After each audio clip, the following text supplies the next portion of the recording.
স্বরাষ্ট্রমন্ত্রী আসাদুজ্জামান খান কামালের ছেলে সাফি মুদ্দাসের খান জ্যোতিকে গ্রেপ্তার করেছে আইনশৃঙ্খলা বাহিনীর সদস্যরা। ৪ আগস্ট ছাত্র জনতার উপর হামলার ঘটনায় আশুলিয়া থানার মামলায় সকালে রাজধানী ধানমন্ডি থেকে তাকে গ্রেপ্তার করা হয়। এদিকে রাজশাহীতে ছাত্র জনতার উপর 2 হাতে পিস্তল নিয়ে গুলি করা যুবলীগ নেতা রুবেল ধরা পড়েছে র্যাবের হাতে। পুজো এলেই ওপার বাংলায় ইলিশের চাহিদা হয় আকাশচুম্বী, কিন্তু এবার পুজোর সময় সেই সুস্বাদু ইলিশের স্বাদ থেকে বঞ্চিত হচ্ছেন ওপার বাংলার বাঙালিরা। ইলিশ পাঠানো সম্ভব নয় বলে সাফ জানিয়ে দিয়ে মৎস্য উপদেষ্টা বলছেন, আমাদের এখানেও দুর্গাপুজো হয়, এবার আমাদের দেশের মানুষ ইলিশের স্বাদ উপভোগ করবেন। আজকে যে বিষয়ে কথা বলবো সেটা আপনাদের অনেকের পছন্দ নাও হতে পারে, কিন্তু দুটো অনুরোধ, আপনারা ভিডিওটা শেষ পর্যন্ত দেখবেন এবং শেষ পর্যন্ত দেখার পর আপনাদের মন্তব্য জানাবেন। জামাতের জন্য খুবই বড় ধরনের একটা দুঃসংবাদ, এটা আপনি হালকা নেওয়ার সুযোগ নেই। তো এইটা আসলে জামাতকে এক ধরনের অপমান করা হয়েছে। আমি মনে করি জামাত নিজের কপালে নিজে এই অপমান বা কিকটা নিয়ে আসছে। শেখ হাসিনা বিমান বাহিনীর যে উড়োজাহাজে করে ভারতে পালিয়ে গেলেন এবং পালিয়ে যাওয়ার মুহূর্তে উড়োজাহাজে কি ধরনের সতর্কতা অবলম্বন করা হয়েছিল সেটি নিয়েও চাঞ্চল্যকর তথ্য বেরিয়ে এসেছে। আপনি বাংলাদেশে আসুন, আপনার তো 117টা মামলা হয়েছে, সেই মামলায় কমপক্ষে আপনার 200 বছর সাজা হবে। বাংলাদেশের মানুষ তো আপনাকে চায়। এই নাটক বাদ দেন, আপনি কোন সময় আসবেন? আপনি সসম্মানে আসতে পারবেন। আপনি শুধু বলেন যে আমি বাংলাদেশে আসতে চাই, আপনাকে বাংলাদেশের সেনাবাহিনী, বাংলাদেশের পুলিশ, বাংলাদেশের র্যাব তারা সযত্নে নিয়ে আসবে, হ্যান্ডকাপটা পরাইয়া, এবং আপনাকে জেলে প্রেরণ করবে। আসসালামু আলাইকুম দর্শক, গুরুত্বপূর্ণ একটি নিউজে আপনাদের সকলকে স্বাগত। দর্শক, বর্তমান বাংলাদেশের পরিস্থিতি বিশ্লেষণ করে আপনাদের সামনে বেশ কিছু গুরুত্বপূর্ণ ভিডিও ফুটেজ নিয়ে হাজির হয়েছি। এমনকি দর্শক, আমি আশা করছি আপনারা সেটা ভিডিও শুরুটা দেখেই বুঝতে পেরেছেন। তাই বলবো দর্শক, যারা ভিডিওটি অন করেছেন তারা অবশ্যই নিউজটি না টেনে সম্পূর্ণ মনোযোগ সহকারে দেখবেন, তাহলেই মূল রহস্যগুলো বা আসল ঘটনাগুলো বুঝতে পারবেন। তো প্রিয় দর্শক, আমি আর বেশি কথা বাড়াবো না। আমি ভিডিও শুরুতে আপনাদের যে ভিডিওগুলোর অংশবিশেষ দেখিয়ে শুরু করেছিলাম সেই ভিডিওগুলোর বিস্তারিত আলোচনা দেখাবো। তবে তার আগে বলি, যারা এখনো চ্যানেলটি সাবস্ক্রাইব করেননি সকলে চ্যানেলটি সাবস্ক্রাইব করে পাশে থাকা বেল আইকনটি বাজিয়ে দিবেন। আর যারা ইতিমধ্যেই সাবস্ক্রাইব করে রেখেছেন তাদের সকলকে অসংখ্য ধন্যবাদ। তো চলুন একটি লাইক দিয়ে আমরা ধারাবাহিকভাবে সবগুলো ভিডিওর বিস্তারিত আলোচনা দেখে আসি। জামাতের জন্য খুবই বড় ধরনের একটা দুঃসংবাদ, এটা আপনি হালকা নেওয়ার সুযোগ নেই। আপনি যদি বাংলাদেশের রাজনৈতিক প্রেক্ষাপটটাকে একটু দেখেন, আন্তর্জাতিক যে রাষ্ট্রগুলো আছে তাদের চোখে, মানে মার্কিন যুক্তরাষ্ট্র বা ইউরোপীয় ইউনিয়ন, তারা তো একটা টিম হিসেবে কাজ করে। তো মার্কিনেরা দীর্ঘদিন যাবৎ আপনার বাংলাদেশের যে দায়িত্ব, একজন সুপেরিয়র অথবা গার্ডিয়ান হিসেবে ভারতকে দায়িত্ব দিয়ে রেখেছে। তো ভারত সরকার বাংলাদেশে যে নির্বাচন হয়েছে গত বেশ কয়েক বছর যাবৎ বা বিভিন্ন ইস্যুতে অ্যাডভান্টেজ দিচ্ছে। ইভেন আওয়ামী লীগ সরকারের যে সরকারগুলো, সেগুলোকে কি আমেরিকা বৈধতা দেয় নাই? দিছে তো, সারা পৃথিবী বৈধতা দিছে, আমরা বলতেছি, কিন্তু আন্তর্জাতিক অঙ্গনে তারা কিন্তু বৈধতা নিয়েই মানে দেশ পরিচালনা করছে। এখন জামাতের ইস্যুতে বরাবরই এই পশ্চিমা রাষ্ট্রগুলো কিন্তু নেগেটিভ, মুখে মুখে কি বলছে জরুরি না। দেখেন, আওয়ামী লীগ সরকার পতনের পর ভারতের সাথে সম্পর্ক স্থাপনের জন্য সবাই লবিং করছে, আমাদের জামাতও কিন্তু লবিং করেছিল। জামাতও আপনার প্রতিবেশী হিসাবে হোক, যে কোনো কারণে হোক, ভারতের হায়ার অথরিটির সাথে একটা ভালো সম্পর্ক স্থাপনের জন্য তারা কথাবার্তা সম্ভবত বলছিল, আমি একটা নিউজও করছিলাম। তো সেটা নিয়ে ভারত তাৎক্ষণিকভাবে কোনো রিপ্লাই না দিলেও বলেছিল যেটা নিয়ে তারা ভবিষ্যতে জানাবে যে জামাতের ব্যাপারে ভারতের দৃষ্টিভঙ্গিটা কি। যেহেতু ভারত একটা হিন্দু সংখ্যাগরিষ্ঠ রাষ্ট্র, তো স্বাভাবিকভাবে জামায়াত ইসলাম মুসলিম একটা সেন্টিমেন্ট আছে, পাশাপাশি ভারত জামাত ইসলাম সহ আরো কয়েকটা দলকে তারা নেগেটিভ মনে করে তাদের রাষ্ট্রের নিরাপত্তার স্বার্থে। তো এটা আসলে জামাতকে এক ধরনের অপমান করা হয়েছে। আমি মনে করি জামাত নিজের কপালে নিজে এই অপমান বা কিকটা নিয়ে আসছে। কেন নিয়ে আসছে? আপনারা এই প্রস্তাবটা এখন না দিলেও তো পারতেন। যদি জামাত পাশ করতো, ভারত বাধ্য হয়ে বাংলাদেশের সাথে সম্পর্ক রাখতো, দেন ওই যে সরকার আপনারা বানাইতেন সেই সরকারের সাথে হইতো। মানে কেন এত তাড়াহুড়া ছিল? তো আজকে এই যে অপমানটা হইলেন, এটা বিএনপির জন্য এই মুহূর্তে বিশাল সুখকর একটা অবস্থান হলো যে ভারত আসলে এই মুহূর্তে সামনে যদি নির্বাচন হয়, যখনই হয়, সেখানে আওয়ামী লীগকে যদি পারে সেটা সাপোর্ট করবে, বাট এর বিরুদ্ধে তারা বিএনপিকে চায়, জামাত সরকারকে ক্ষমতায় চায় না। ইভেন এটা নিয়ে তারা চায় না শুধু তা না, বরঞ্চ ডক্টর ইউনূসকেও এটা নিয়ে তারা কথাবার্তা বলবে, এমন তথ্য এখন সামনে উঠে এসেছে। গত 5ই আগস্ট শেখ হাসিনা সরকারের পতনের পর আপনার জামাতের উপর যে নিষেধাজ্ঞা ছিল পতনের আগ মুহূর্তে, সেই নিষেধাজ্ঞা থেকে তুলে নেওয়া হলো। তবে জামাতের উপর থেকে নিষেধাজ্ঞা তুলে নেওয়া হলেও তাদের সঙ্গে কোনো ধরনের সম্পর্ক বা তাদের সঙ্গে কোনো রকম যোগাযোগ রাখবে না বা করবে না ভারতের সরকার। দেশটির এক কর্মকর্তা সংবাদ মাধ্যম আন্তর্জাতিক গণমাধ্যম এবিপি কে লাইভকে দেওয়া এক বক্তব্যে তিনি এই তথ্য দিয়ে বলছেন, ভারতের সরকার সিদ্ধান্ত নিয়েছে জামায়াতের সঙ্গে সম্পর্ক স্থাপন না করার যে সিদ্ধান্ত নেওয়া হয়েছিল এর আগে থেকেই তারা সেটিতেই বহাল থাকবেন বা অবিচল থাকবেন। এই সিদ্ধান্ত থেকে তারা সরে আসবে না।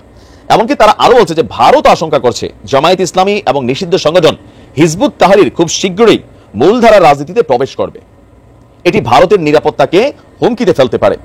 ভারত বলছে জাতিসংঘের সাধারণ পরিষদে মোদী যদি প্রধানমন্ত্রী নরেন্দ্র মোদী এবং প্রধান উপদেষ্টা ডক্টর মোহাম্মদ ইউনূসের মধ্যে বৈঠক হয়, তাহলে মোদী এই বিষয়টি নিয়ে ডক্টর ইউনূসের সাথে আলোচনা করবেন।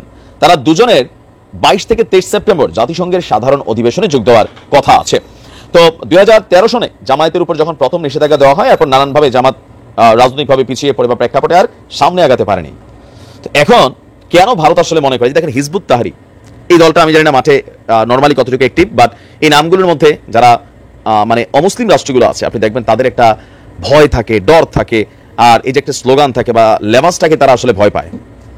এখন জামাতের জন্য এটা কি হলো, এটা কিন্তু অনেক কঠিন একটা সিচুয়েশন হলো। তবে হতাশ হওয়ার কিছু নাই, হতাশ হওয়ার কিছু নাই। এই কারণে বললাম, জামাত যেভাবে ইসলামিক দলগুলোকে একত্রিত করে, তাদের মধ্যে যে মতের বিভেদ আছে, লাইক হেফাজত ইসলাম, ইসলামী আন্দোলন মানে চরমনাই টিম সহ আরো অনেকগুলো দল কিন্তু তাদের মধ্যে আছেন, প্রত্যেকেরই মোটামুটি ভালোই একটা ফ্যান ফলোয়ার আছেন। তারা যদি একজুট হইয়া ইলেকশন করে জিতা যায়, তাহলে কিন্তু ভারতকে বাধ্যতামূলক বাংলাদেশের সাথে তো সম্পর্ক রাখতেই হবে। প্রতিবেশীদের আপনি চাইলেই চেঞ্জ করতে পারবেন না, তখন জামায়াত ইসলামের সাথে আপনার তাদেরকে কাজ করতেই হবে। কিন্তু প্রশ্ন হচ্ছে যে আমেরিকা বা পশ্চিমারা ভারত যখন মনে করছে যে জামাত তাদের জন্য হুমকি, তো সেই ক্ষেত্রে এখানে পলিটিক্স সারা পৃথিবীর রাজনীতিটাতে একটা ভূমিকা কিন্তু রাখে মার্কিন যুক্তরাষ্ট্র, ইউরোপীয় ইউনিয়ন। এবার নির্বাচন কমিশন হোক, যাই হোক, উপদেষ্টা হোক, তো ডক্টর ইউনূসের সাহেবের সাথে আমেরিকার খুবই সৌহার্দ্যপূর্ণ সম্পর্ক, ইউরোপীয় ইউনিয়নের সাথে ভালো সম্পর্ক। তো এরকম 2-4-20টা দেশ যারা শক্তিশালী যদি একদিন ডাক দিয়ে একদিকে কথা কয়, তখন এটা ঝামেলা হয়ে যাবে।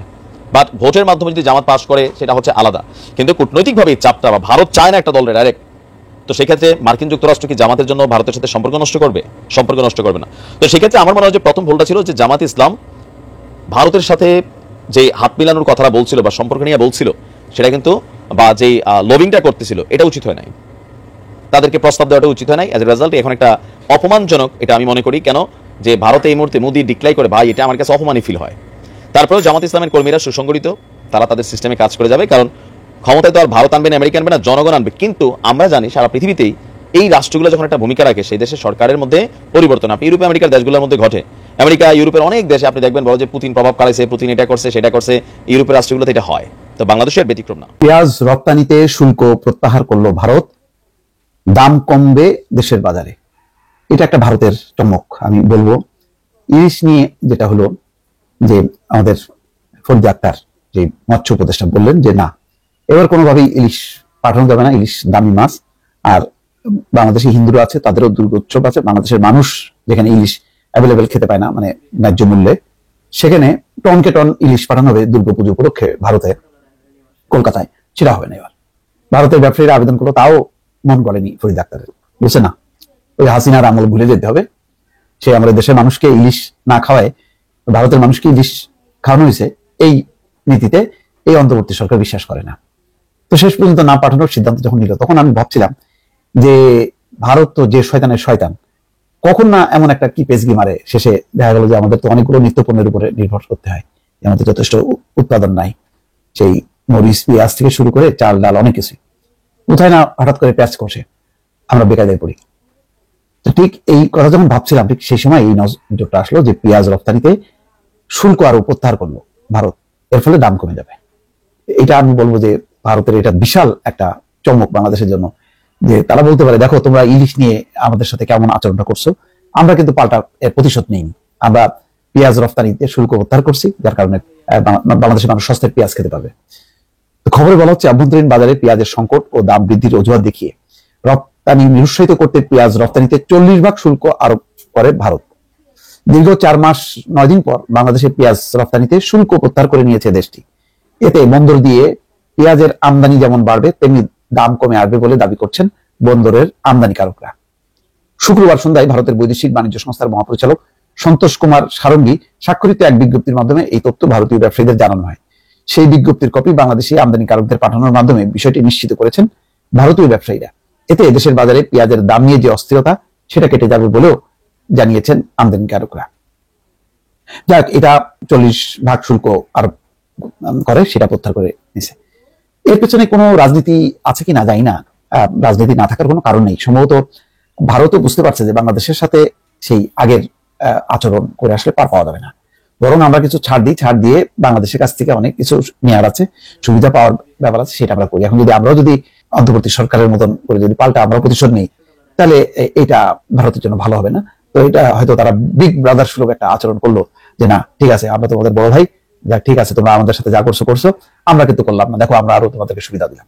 তো এইরকম যদি মনোভাবটা থাকে, তাহলে আসলে ভারতের সাথে বাংলাদেশের সুসম্পর্ক হবে। এখন ডোনাল্ড তো ভারত হয়ে আসছেন, বিকেল বেলায় আসবে, তার টিম সকালবেলায় চলে আসছে, তো সেও ভারতকে মেসেজ দেবে যে আগের মতন যাতে সম্পর্কটা অব্যাহত রাখে, কারণ আমেরিকার স্বার্থ বাংলাদেশেও আছে, ভারতেও আছে। এখন ভারত আর বাংলাদেশ যদি লেগে যায় তাহলে চীন এখান থেকে ফায়দা নেবে, সেখানে আমেরিকা সুবিধা হবে না। যদিও এটা বলার অপেক্ষা রাখে না, বর্তমান সরকারটা মূলত আসলে এটা আমেরিকা সমর্থিত বা প্রভাবিত সরকার। বাংলাদেশের সাথে আমেরিকার এখন মধুচন্দ্রিমা যাচ্ছে, সম্পর্কটা সর্বোচ্চ পর্যায়ে, এবং 6 সদস্যের যে টিম আছে খুবই ক্ষমতাশালী একটা টিম, খুব গুরুত্বপূর্ণ, যাদের মূল লক্ষ্যটা হচ্ছে বাংলাদেশের অর্থনীতিকে গতিশীল করার, সহায়তা করা। কি কি দরকার বাংলাদেশের, এখন সবকিছু করতে চায় এরকম উচ্চ ক্ষমতা সম্পন্ন টিম। দেখেন দ্বাদশ জাতীয় সংসদ নির্বাচনের আগে বা পরে কিন্তু একযোগে তারা আসেনি, এবার আসছে। তাতে বোঝা যাচ্ছে যে এই বাংলাদেশের এই সরকারকে তারা ওন করছে। সাবেক স্বরাষ্ট্রমন্ত্রী আসাদুজ্জামান খান কামালের ছেলে সাফি খান জ্যোতিকে গ্রেফতার করেছে আইন শৃঙ্খলা বাহিনী। 4 আগস্ট ছাত্র জনতার উপর হামলার ঘটনায় আশুলিয়া থানার মামলায় সকালে রাজধানী ধানমন্ডি থেকে তাকে গ্রেফতার করা হয়। এদিকে রাজশাহীতে ছাত্র জনতার উপর 2 হাতে পিস্তল নিয়ে গুলি করা যুবলীগ নেতা রুবেল ধরা পড়েছে র্যাবের হাতে। আরো জানাচ্ছেন AR বাদল। শেখ হাসিনা পদত্যাগ করে পলায়নের একদিন আগে সাভার আশুলিয়া এলাকায় 4 আগস্ট বৈষম্য বিরোধী ছাত্র জনতার আন্দোলনে নির্বিচারে গুলি ও হত্যার ঘটনা ঘটে। সেদিন রণক্ষেত্রে পরিণত হয় পুরো সাভার আশুলিয়া। অভিযোগ রয়েছে আইন শৃঙ্খলা রক্ষাকারী বাহিনীর পাশাপাশি গুলি চালায় স্থানীয় প্রভাবশালী আওয়ামী লীগের নেতারা। এ ঘটনায় আশুলিয়া থানার ধামসোনা এলাকার রবি উস্তানি শিপু 11 সেপ্টেম্বর আশুলিয়া থানায় হামলা ও হত্যা চেষ্টার অভিযোগ এনে মামলা করেন। মামলায় 3 নম্বর আসামি হিসেবে সাবেক স্বরাষ্ট্রমন্ত্রীর ছেলেকে দেখানো হয়। রাজধানীর উত্তরা এলাকায় অভিযান চালিয়ে একটি বাসা থেকে আইন শৃঙ্খলা রক্ষাকারী বাহিনীর বিশেষ শাখার সদস্যরা সাফি মুদাসসির খান জ্যোতিকে গ্রেপ্তার করে। এই মামলায় 29 ব্যাচের অতিরিক্ত পুলিশ সুপার আব্দুল্লাহ হিল কাফি, আশুলিয়া থানার ভারপ্রাপ্ত কর্মকর্তা AFM সায়েদ, একই থানার SI আবুল হাসান, ASI বিশ্বজিৎ ও ঢাকা উত্তর গোয়েন্দা শাখার পরিদর্শক আরাফাত হোসেন সহ অন্যদের আসামি করা হয়েছে। ঘটনায় আইনি প্রক্রিয়া চলমান। এদিকে ছাত্র আন্দোলন চলাকালে রাজশাহী মহানগরীর বোয়ালিয়া এলাকায় 2 হাতে 2টি পিস্তল নিয়ে গুলিবর্ষণকারী জহিরুল ইসলাম ওরফে রুবেলকে গ্রেপ্তার করেছে র্যাব। শুক্রবার রাত 1:45টার দিকে কুমিল্লার দাউদকান্দি থেকে তাকে গ্রেপ্তার করা হয়। 5 আগস্ট রুবেল 2 হাতে 2টি পিস্তল নিয়ে ছাত্র জনতার উপর নির্বিচারে গুলি করেন। রুবেল ও তার সন্ত্রাসীদের হামলায় সেদিন 8 জন ছাত্র শহীদ হন বলে জানা গেছে। শেখ হাসিনা বিমান বাহিনীর যে উড়োজাহাজে করে ভারতে পালিয়ে গেলেন এবং পালিয়ে যাওয়ার মুহূর্তে উড়োজাহাজে কি ধরনের সতর্কতা অবলম্বন করা হয়েছিল সেটি নিয়েও চাঞ্চল্যকর তথ্য বেরিয়ে এসেছে। আমরা তো জানি শেখ হাসিনা পালিয়ে যাওয়ার আগে কিংবা পদত্যাগ করার আগের 2 দিন এবং সেই মুহূর্ত পর্যন্ত, সিদ্ধান্ত নেওয়ার সময়টি পর্যন্ত গণভবনে কি ধরনের একের পর এক নাটকীয় ঘটনা ঘটেছে তা এখনো পর্যন্ত আমাদের সামনে এক এক করে বের হয়ে আসছে, এবং সবই ফিল্মি স্টাইলে, ইংলিশ মুভি স্টাইলে, হিন্দি মুভি স্টাইলে নানান কাহিনী আমাদের সামনে আসছে। শেখ হাসিনা যে উড়োজাহাজে করে, হেলিকপ্টারে করে ভারতে গেলেন, কি কারণে তিনি সরাসরি দিল্লিতে না গিয়ে কলকাতার রুট ব্যবহার করে তিনি দিল্লিতে গেলেন, এবং ওই উড়োজাহাজের যে ট্রান্সপন্ডার সেটিও কেন বন্ধ করে রাখা হয়েছিল সে সম্পর্কেও নানান ধরনের তথ্য আমাদের সামনে এখন আসছে। ডেইলি স্টার যে খবরটি আমাদের সামনে জানাচ্ছে যে 5 আগস্ট শেখ হাসিনার উড়োজাহাজটি ঢাকা ছাড়ার সময় একটি প্রশিক্ষণ ফ্লাইট হিসেবে উড্ডয়ন করে এবং এর ফ্লাইট পথ ও অবস্থান অন্যদের না জানাতে ট্রান্সপন্ডার বন্ধ করে রাখা হয়। ট্রান্সপন্ডার কি? ট্রান্সপন্ডার হচ্ছে এমন একটি যন্ত্র যার মাধ্যমে সংশ্লিষ্ট উড়োজাহাজের অবস্থান, নাম, উচ্চতা, গতি এবং স্বয়ংক্রিয় জিওলোকেটার সিস্টেম কোথায় অবস্থান করছে, ভৌগোলিক যে নির্দেশকগুলি সেগুলো জানাতে থাকে ট্রান্সপন্ডার। এবং হাসিনাকে বহনকারী উড়োজাহাজটি পশ্চিমবঙ্গের ভারতীয় আকাশসীমার কাছাকাছি পৌঁছানোর পর এই ট্রান্সপন্ডারটি অন করা হয়। কতটা ভয়ঙ্কর সতর্কতার সঙ্গে, অস্বাভাবিক সতর্কতার সঙ্গে সবকিছু করা হয়েছিল। যদিও তড়িঘড়ি করে শেখ হাসিনা পালাতে চেষ্টা করেছিলেন, তারপরও তার মধ্য দিয়েও এমন কোনো সতর্কতা নেই যা অবলম্বন করা হয়নি। এবং তিনি 3:09 মিনিটে 5 আগস্ট 3:09 মিনিটে তিনি বাংলাদেশ ছাড়েন। আর এই যে তিনি কলকাতা রুটটি ব্যবহার করলেন, কেন কলকাতা রুট ব্যবহার না করে সরাসরি দিল্লিতে গেলেন না? তার কারণ হচ্ছে ঢাকা বিমানবন্দরের যে রাডার স্ক্রিনের তথ্য অনুযায়ী, স্ক্রিন গ্রাফ অনুসারে যেটি জানা যাচ্ছে যে এটি প্রথমে কলকাতার দিকে যাত্রা করে, তার পরবর্তীতে সেটি ভারতের রাজধানী 30 কিলোমিটার দূরে, অর্থাৎ দিল্লি থেকে 30 কিলোমিটার দূরে গাজিয়াবাদের হিন্দন বিমান ঘাঁটির দিকে সেটি পৌঁছায়। এখন যারা এভিয়েশন বিশেষজ্ঞ তারা বলছেন যে তার এই রুট ফলো করে যাওয়ার কারণ হচ্ছে দিল্লিতে সরাসরি যেতে গেলে রাজশাহী হয়ে আকাশপথে, মানে রাজশাহী রুট ব্যবহার করে তারপর দিল্লিতে যেতে হয়। সেক্ষেত্রে বাংলাদেশের বুকে বা বাংলাদেশের আকাশসীমার মধ্যে কয়েক মিনিট বেশি সময় থাকা লাগতো। এই যে কয়েক মিনিট বেশি সময় থাকা লাগতো, এই সময়টিও শেখ হাসিনা নেননি। যত দ্রুত, যত তাতে কয়েক সেকেন্ড আগেও যদি পৌঁছানো যায় বা বাংলাদেশের সীমা অতিক্রম করা যায়, সেই চেষ্টাটি ছিল। কেন ছিল সেই চেষ্টাটি? নিচ থেকে যদি সেই হেলিকপ্টারটি কেউ ভূপাতিত করেন, যদি কোনো দুর্ঘটনা ঘটে যায়, এমনই সতর্কতা ছিল। এবার প্রসঙ্গক্রমে আমাদের সেনাপ্রধানের কথাও এখানে আসে। জেনারেল ওয়াকারুজ্জামান তিনি কানাডা ভিত্তিক একটি ইউটিউব চ্যানেলে একটি সাক্ষাৎকার দিয়েছেন, যদিও সেই সাক্ষাৎকার নিয়েও নানান ধরনের বিতর্ক রয়েছে যে তিনি তার জ্ঞাতসারে সাক্ষাৎকারটি দেননি, তিনি ইনফরমালি ওই টিভি চ্যানেলের যিনি সাংবাদিক তার সঙ্গে কথা বলছিলেন। যাও, সেইখানে তাকে বলতে শোনা গেছে যে তিনি যখন পালিয়ে যান সেই ক্ষেত্রে তিনি বলেছেন যে আমি যখন রাজনৈতিক দলগুলোর সঙ্গে আলোচনা করছিলাম তখন কেউ একজন আমাকে জানিয়েছিলেন যে তিনি দেশ ছেড়ে চলে যাচ্ছেন, তিনি পালাচ্ছেন। আমি জানতাম না যে তিনি দেশ ছেড়ে যাচ্ছেন। আমি মনে করি তিনি যদি থেকে যেতেন তাহলে সেটা তার জীবনের জন্য ঝুঁকিপূর্ণ হতো। অবশ্যই কেউ চায় না যে বিচার বহির্ভূত হত্যাকাণ্ড হোক। তার এই কথা অবশ্যই একদিক থেকে ঠিক আছে, আবার কেউ কেউ তার এই মন্তব্যের পরে প্রশ্ন ছুড়ে দিয়েছেন যে কেন এরকম একটি ভয়ঙ্কর অপরাধী গণহত্যাকারীকে পালিয়ে যেতে সাহায্য করা হলো। আবার জেনারেল ওয়াকারুজ্জামান সাহেব যেটি বলছেন সেটিরও যৌক্তিকতার পক্ষে অনেকেই একমত পোষণ করছেন যে মব জাস্টিসের মধ্যে পড়ে তিনি বিচার বহির্ভূত হত্যাকাণ্ডের শিকার হতে পারতেন। তার যদি বিচার হয় তাহলে পরবর্তীতে অন্যান্য প্রক্রিয়া অনুসরণ করে বিচার করা যেতে পারে, কিন্তু সেই বিচার আদৌ হবে কিনা, শেখ হাসিনাকে বাংলাদেশে ফিরে আনা সম্ভব হবে কিনা, সেটি নিয়েও নানান ধরনের প্রশ্ন উত্থাপিত হচ্ছে। যাও, সেনাপ্রধান জেনারেল ওয়াকারুজ্জামানের ওই দিনের আমরা যেটি জানি, নিশ্চয়ই আপনারা সবাই খেয়াল করতে পারছেন যে দুপুর 2টার দিকে তার টেলিভিশনে ভাষণ দেওয়ার কথা ছিল, তার ভাষণটি টেলিভিশনে প্রচার করার কথা ছিল, সেটি সেখান থেকে 2টা থেকে 3টা, 3টা থেকে 4টায় গেল। আর শেখ হাসিনা বাংলাদেশ ছাড়তে বিশেষ ওই হেলিকপ্টারটিতে ওঠেন 3টা 9 মিনিটে। 3টা 9 মিনিটে হযরত শাহজালাল আন্তর্জাতিক বিমানবন্দরের পশ্চিমে ঢাকার বঙ্গবন্ধু এয়ার স্পেস থেকে সেটি উড়ে যায়। তো তাহলে তো আমরা ধরে নেব 2টার মধ্যে শেখ হাসিনা বাংলাদেশ ত্যাগ করার কথা ছিল, এই জন্য তিনি 2টার মধ্যে 2টার দিকে ভাষণ দিতে চেয়েছিলেন, বক্তব্য রাখতে চেয়েছিলেন, অথবা 2টা থেকে দেরি হলো 3টা। তিনি তার বক্তব্যের সময়সূচিটি আমরা জানতে পারলাম যে পিছিয়ে আনা হলো 3টার দিকে, পরবর্তীতে জানা গেল যে না 4টার দিকে। তার মানে কি তিনি আসলেই জানতেন নাকি এটি গোপন করেছেন? এগুলো নিয়ে অনেক ধরনের বিতর্ক হতেই পারে। এবং শেখ হাসিনা যখন 3টা 9 মিনিটে বাংলাদেশ ত্যাগ করতে উড়োজাহাজে উঠে বসেন, তার 30 মিনিট আগেই কিন্তু গণভবন লাখো জনতার দখলে চলে গিয়েছিল, সেখানে লুটপাট শুরু হয়, ভাঙচুর শুরু হয়। যাই হোক, ইন্ডিয়া টুডে যেটি বলছে এই সংক্রান্ত বিষয়ে, শেখ হাসিনা পালানোর বিষয়ে, যে বিমান বা উড়োজাহাজে তিনি হেলিকপ্টারে তিনি উঠলেন, সে বিষয়ে ইন্ডিয়া টুডে একটি প্রতিবেদনে বলা হয়েছে হাসিনার উড়োজাহাজটি সীমান্ত অতিক্রম করার পর পশ্চিমবঙ্গের হাসিমারা বিমান ঘাঁটিতে 101 স্কোয়াড্রনের 2টি ডাসাল্ট রাফালের যুদ্ধ বিমান এটিকে স্কোয়াড করে। 2টি যুদ্ধ বিমান বাংলাদেশের সীমান্ত পার হয়ে যখন পশ্চিমবঙ্গের সীমান্তের যে হাসিমারা বিমান ঘাঁটি সেটিতে পৌঁছানোর সঙ্গে সঙ্গে 2টি যুদ্ধ বিমান তাকে স্কোয়াড করেন। মানে এতটাই নিরাপত্তাহীনতার মধ্যে ছিলেন তিনি। যুদ্ধ বিমান 2টি C-130 এর জন্য অপেক্ষা করছিল, অর্থাৎ তাকে যেই হেলিকপ্টারটি বহন করছিল। ইন্ডিয়া টুডে তাদের ওই প্রতিবেদনে বলছে ভারতীয় কর্তৃপক্ষ সীমান্ত থেকে 10 কিলোমিটার দূরে থাকতেই ফ্লাইটের উপর নজরদারি শুরু করে। কি অস্বাভাবিক এক শ্বাসরুদ্ধকর অবস্থায় শেখ হাসিনাকে দেশ ছাড়তে হয়েছে, কতটা সতর্কতা অবলম্বন করতে হয়েছে, তিনি থাকলে কি হতে পারত তা তো আমাদের সামনে একেবারে স্পষ্ট। এখন সামনের দিনগুলোতে তার ভাগ্যে কি ঘটে সেটার জন্য মানুষ এখন আগ্রহ নিয়ে বসে আছে। এবং একই সঙ্গে নিশ্চয়ই আরো অনেক ধরনের তথ্য, চাঞ্চল্যকর অনেক বিষয় আমাদের সামনে বেরিয়ে আসবে, রীতিমতো গবেষণার মতো বিষয় গত 3 আগস্ট থেকে 5 আগস্ট পর্যন্ত, এটি নিঃসন্দেহে বলা যেতে পারে। দর্শক, আমি আশা করছি আপনারা সকলেই অত্যন্ত মনোযোগ সহকারে সবগুলো ভিডিওই দেখেছেন। এমনকি দর্শক, যদি এই ভিডিওগুলো সম্পর্কে আপনাদের কোনো মতামত থেকে থাকে তাহলে তো অবশ্যই জানাবেন। দর্শক, সবসময় জানাবেন আপনি ঠিক কোন জায়গা থেকে আজকের এই নিউজটি দেখেছেন। ভিডিওটি শেষ করছি এখানেই, ফিরছে পরবর্তী নিউজে নতুন কোনো টপিকে।